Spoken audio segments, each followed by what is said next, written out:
Hey guys, welcome back to Planet Mithril Paints, and today we're super excited to finally be bringing you the Swan Knights of Dol Amroth.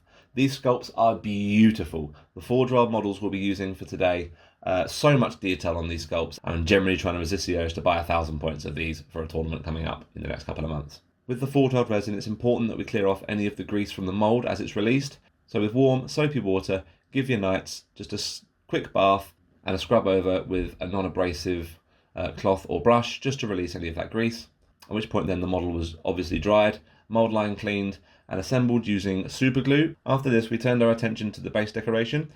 We've gone for a flagstone motif to capture the city streets of Dol Amroth itself, so very carefully with a scalpel or other cutting tool cut out individual rectangles of cardboard and affix these to the base using PVA glue, making sure we leave a slight groove between each one to create the visual cobblestoning effect. Once this was dry, the model was affixed to the top of the base using super glue, and then we applied some random patches of dirt and grouting and sand, just with some fine modelling sand. And finally primed with Chaos Black spray. These models really are so striking, and honestly this was a genuine pleasure to paint. We'll go through in detail how we create that really smooth white. The best advice we can really give is keep your paints thin, be patient and apply multiple layers.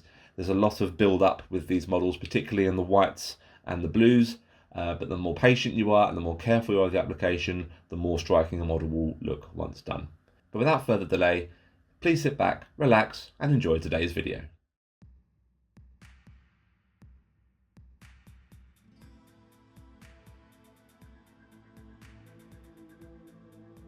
Base colours. We're going to start, as we always do, with Bugman's Glow and carefully pick out the face and the helmet.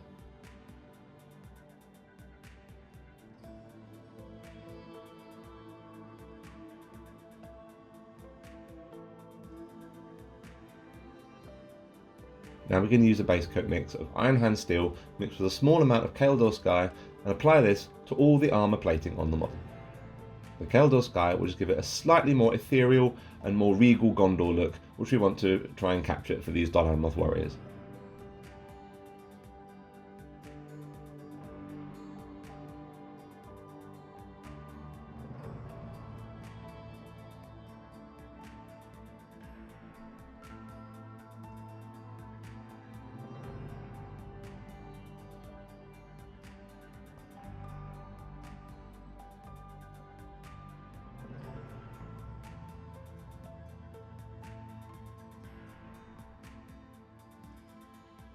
Now, using lead belcher, apply a quick dry brush to all the chainmail. This includes the shield rim and the sword blade as well. This will look subtly different from the slightly blue hue to the main armour plating and just provide a nice, if subtle, contrast to all the metalwork on the model.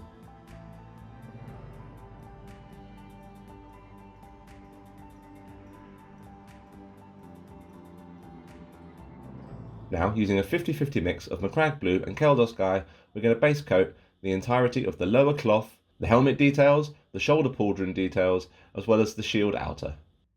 This is unconventional as these are going to end up being white later on down the line, but trust us, you'll see the methodology, the finished result looks really striking when we're done. But a nice solid base coat in a couple of thin down layers with this mix will suit really well here.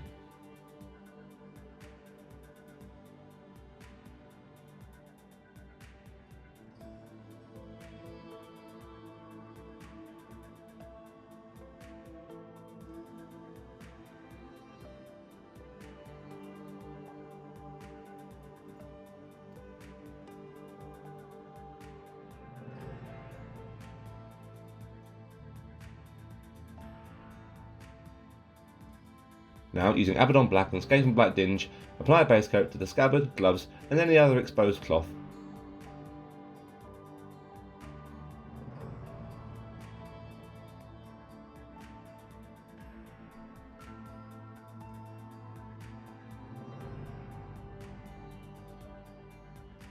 Skin. We're going to layer the face now with pure Cadian flesh tone, leaving the Bugman's Glow showing in the deepest possible recesses. We don't need to use so many mid-tones for this, as there's not a lot of exposed face within the helmet.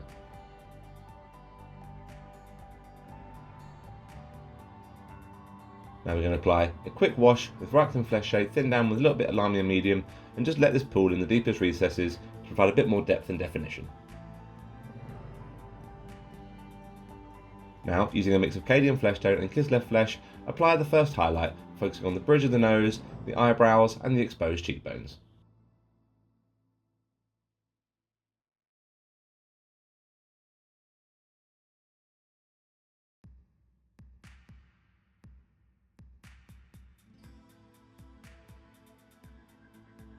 Increase the amount of Kislev flesh in the mix for the next highlight stage, and further pronounce all these facial areas with tighter and more controlled highlights.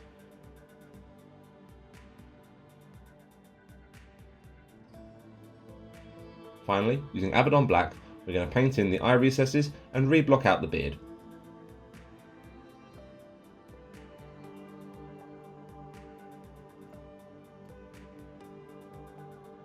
Then with Padded Witch Flesh, we'll finish off the look of the eyes by painting 2 dots of Padded Witch Flesh either side of the black to create the pupils. Beard. We're going to start base coating the beard with Mechanicus Standard Grey. Be very careful not to bleed over onto the finished skin.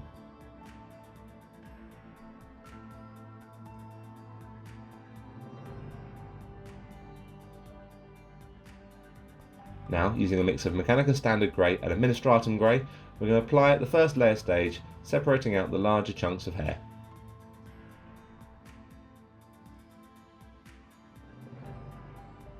Finally, with pure Administratum Grey, we'll apply an edge highlight just to finish off the beard, and just show where the light is capturing off the tips and apexes of all the hair follicles.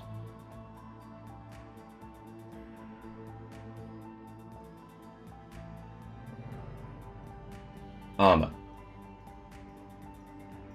Now we're going to tone down all the armour and metals uniformly by applying a wash with a 50-50 mix of non-oil and Lamia medium. As all the arm painting is very smooth, we want to try and avoid this pooling where it doesn't need to pool. We're simply looking at toning down the armour and the chainmail all together to give a really nice sense of depth to all the metalwork.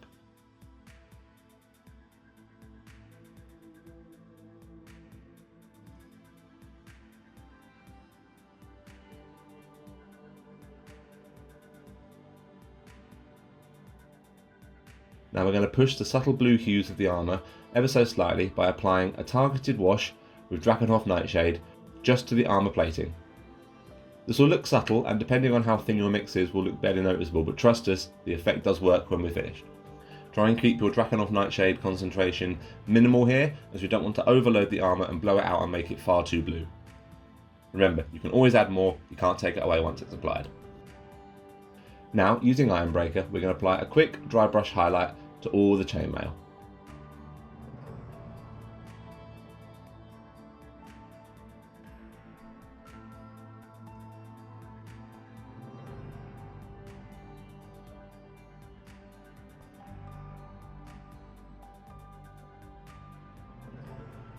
Now we're going to start adding in Stormhost Silver to the previous Iron Hand Steel and Kael'dor Sky mix, and start building up the layers over the main body of armour plating. We're going to try and leave as much of the non-oil and Drakenhof Nightshade showing towards the recesses and inner working of the plate armour, focusing more on picking out the more pronounced areas, the more raised areas, and the more reflective surfaces facing the light. It's important we build these layers up gradually with the Dol Amroth warriors to keep them markedly different to our Minas Tirith counterparts and their slightly more silvery and beaten armour.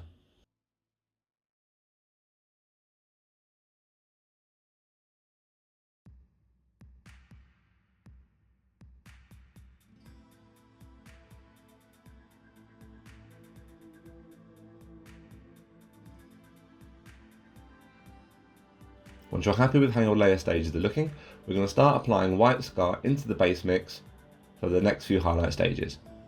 Continue adding this in small increments. We don't recommend jumping straight up to a 50-50 mix of white scar and the previous layer mix. This will blow the armour out too quickly and look too unnatural. So build up with small increments. At the point at which you're happy with how this looks and you're ready for the final highlight, your mix should contain no more than 50% white scar. And we're now just focusing on picking out at this point the absolute most raised edges and most reflective surfaces facing the light source to create that real sense of sharpness and light moving across the metalwork.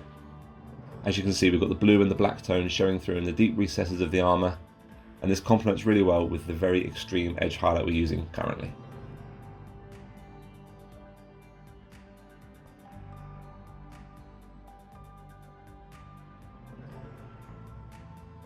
cloth and shield.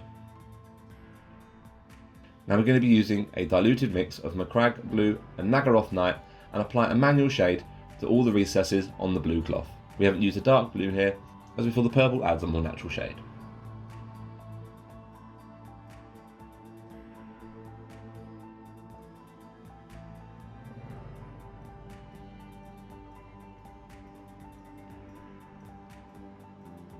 Now we're going to start adding some Lothern Blue to the previous Macragge Blue and Kaeldor Sky base coat mix and start blocking out the initial layering stage, leaving the manual shade showing in the deepest recesses and just creating a nice sense of flow across all the cloth.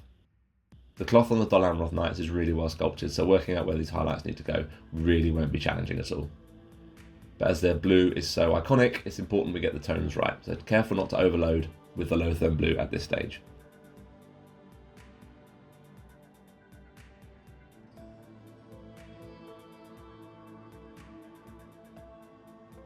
For the next few highlights, we're going to continue to increase the amount of Lothern Blue in the overall mix, and at each stage push our highlights further towards the most upper folds of material.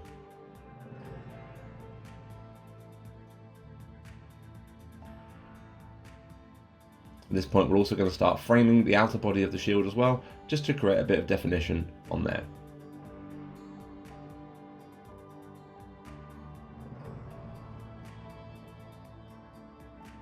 By the time you reach the penultimate highlight stage, you should be working up to a pure Lothern Blue highlight, and your cloth should start to look something like this, with a nice gradual progression between the darker blues and the more iconic look of the lighter blues we're currently using for this Knight of Dol Amroth.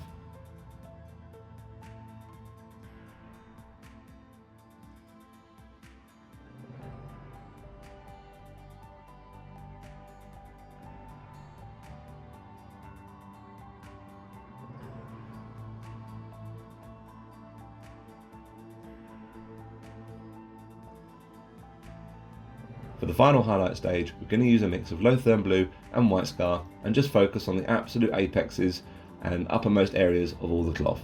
Just where the body is pressing against the material the highest and creating the most raised peaks, as well as a very fine edge highlight just around the outer areas of the shield, just to frame that nicely as we're finished with the blues now. White decals. We're going to start the white decals by applying a layer stage of Mechanica Standard Grey to all the other areas on the model we've now left with the base coat of the blues. With the headdress in particular and all the swan filigree, we want to make sure we keep the deepest recesses still showing the blue. White is notoriously difficult to paint, so it's important that we start applying this in thin down layers rather than big blocky layers, because the smoother we can make this, the better our knight will look once we're done. At this stage as well, we're also going to paint on the shield iconography.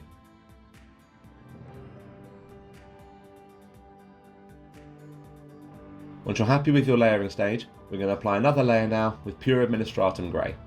Now we're bringing the tone up quite quickly without using mid layers of mixes of these two paints, but if you keep your paints thin and apply several layers, take your time, the effect will look just as natural as if we built it up with multiple layers. We just want to go over all the Mechanica Standard Grey and get a nice solid colour for our remaining white stages.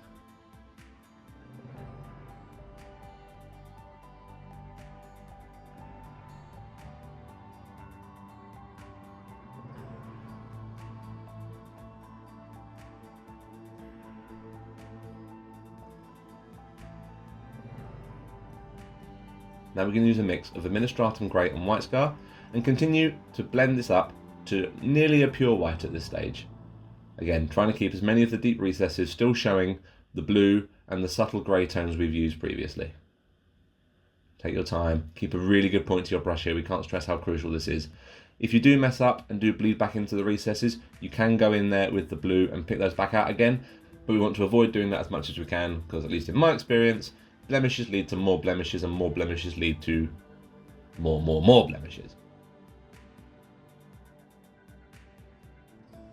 Finally, using White Scar, we're going to apply an extreme edge highlight and just now frame the flat body colour of the white we've used to layer up to this stage so far. Just pick out the swan on the headdress, all the pronounced edges, and create some sharpness which will complement really well with the tones we've used for the armour plating and the very distinct way we've highlighted up the cloth at this stage. We recommend not necessarily watering down this stage too much, as we want to make sure the highlight goes where we want it to do, and a paint that's been thinned down too much and you're trying to apply in such a precise way has a habit of running across the model. So just take your time and apply these in a nice, careful, measured way.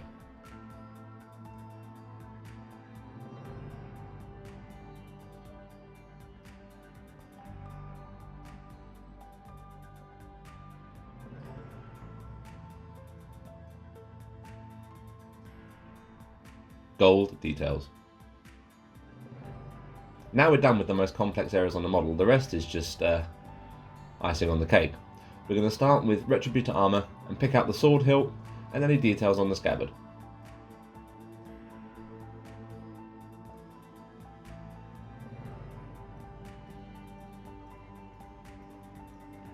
Now we're going to tone these down by applying a slightly thinned down wash of Agrak Thurshade.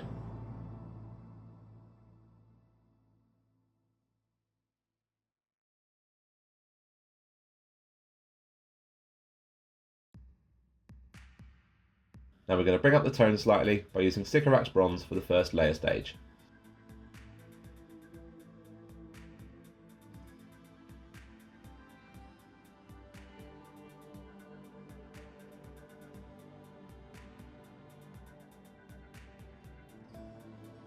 And finally, an extreme edge highlight using pure Canoptech Alloy.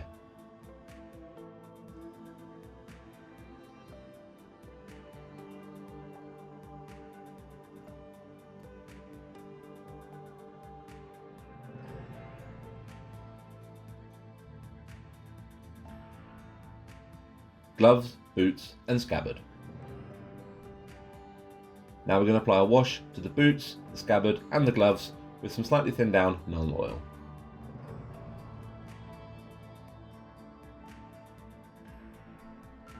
Now we're going to layer these back up using Eshin Grey, leaving the Nuln Oil showing in the recesses, and focus on just framing the outer area of shoes and picking out the detail across the knuckles and the hands.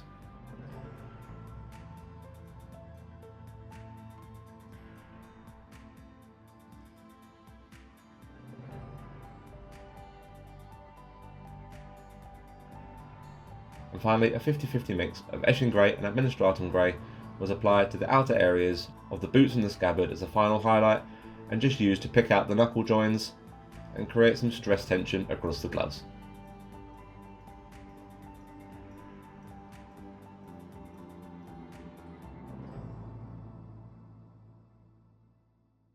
Leathers and woods. Now we're going to use Rhinox hide and very carefully pick out any of the belts and straps over the model. Being extremely careful here not to bleed out onto the armour or the cloth.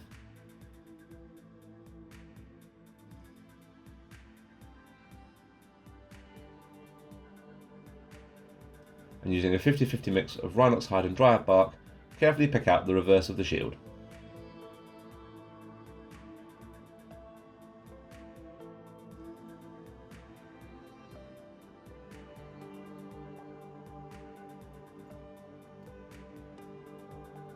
Now, using Gorthor Brown, we're going to highlight all the belts and straps.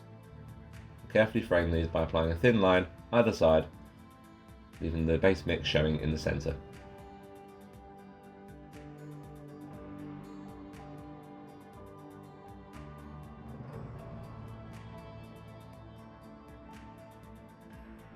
We're also going to add 50% Gorthor Brown to the Dryad Bark Rhinox hide mix and define the panelling on the reverse of the shield.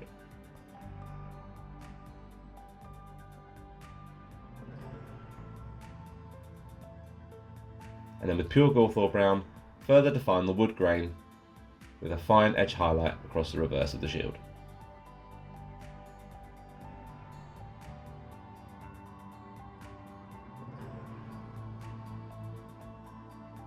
Once you're happy with how these all look, we're going to apply a glaze to all the leathers and the reverse of the shield with Agrak Thurshade just to tie all these tones and leathers together.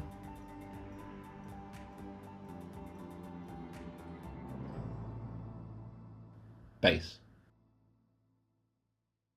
We're going to start by applying a thorough base coat to the paving slabs with Mechanica Standard Grey, making sure we get in all the recesses and all the grooves between the slabs.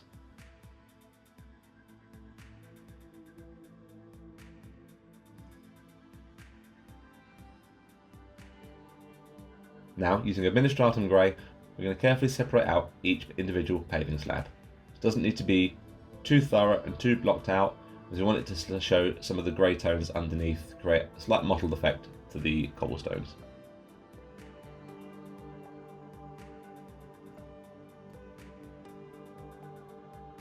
Now, using White Scar, apply a thorough dry brush to all the paving slabs, just to finish off the effect.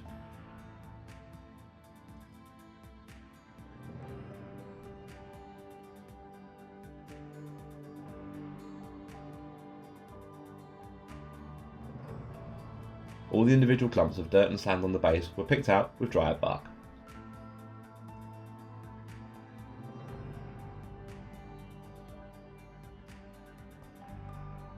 Which was then dry brushed over with some Gorthor brown.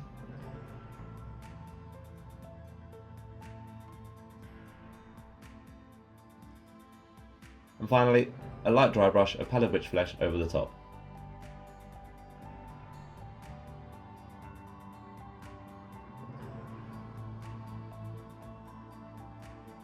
We then decorated the base with some dead leaves, just to add a little bit more visual detail to the base itself.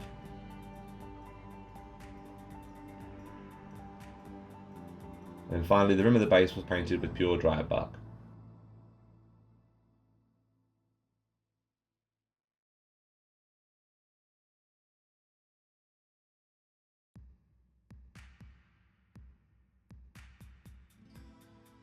And there we have it, our finished Swan Knight of Dol Amroth. Dol Amroth for Gondor!